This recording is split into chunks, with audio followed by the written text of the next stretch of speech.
السلام علیکم ورحمۃ اللہ وبرکاتہ۔ حافظ حسن اقبال صاحب میرپور سے پوچھتے ہیں کہ اگر روزے کی حالت میں احتلام ہو جائے تو کیا روزہ ٹوٹ جاتا ہے؟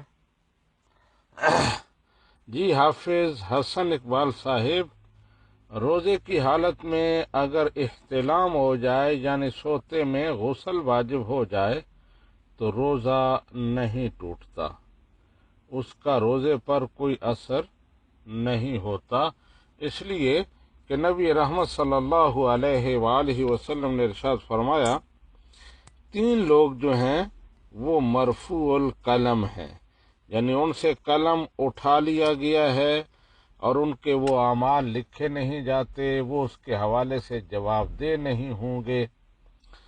پہلا فرمایا بچہ بالغ ہونے تک، یعنی نابالغ بچہ جو ہے اس سے قلم اٹھا لیا گیا ہے۔ پھر آپ نے فرمایا مجنون صحیح ہونے تک، جب تک اس کا جنون ختم نہیں ہو جاتا اور وہ نارمل نہیں ہو جاتا، اس سے قلم اٹھا لیا گیا ہے، اس کے ایکشنز نہیں لکھے جاتے اور اس پر احکام مرتب نہیں ہوتے۔ ایسے ہی سویا ہوا جب تک بیدار نہ ہو جائے، کوئی آدمی سویا ہوا ہے تو اس دوران اگر کوئی عمل اس سے واقع ہوتا ہے، سرزد ہوتا ہے، تو وہ اس کے بارے میں جواب دہ نہیں ہے اور اس پر شریعت کوئی حکم نہیں لگاتی۔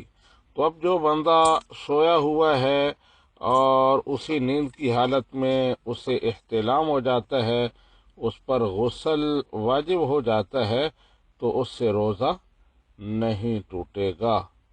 ھذا ما ظہر علی واللہ ورسولہ اعلم بالصواب۔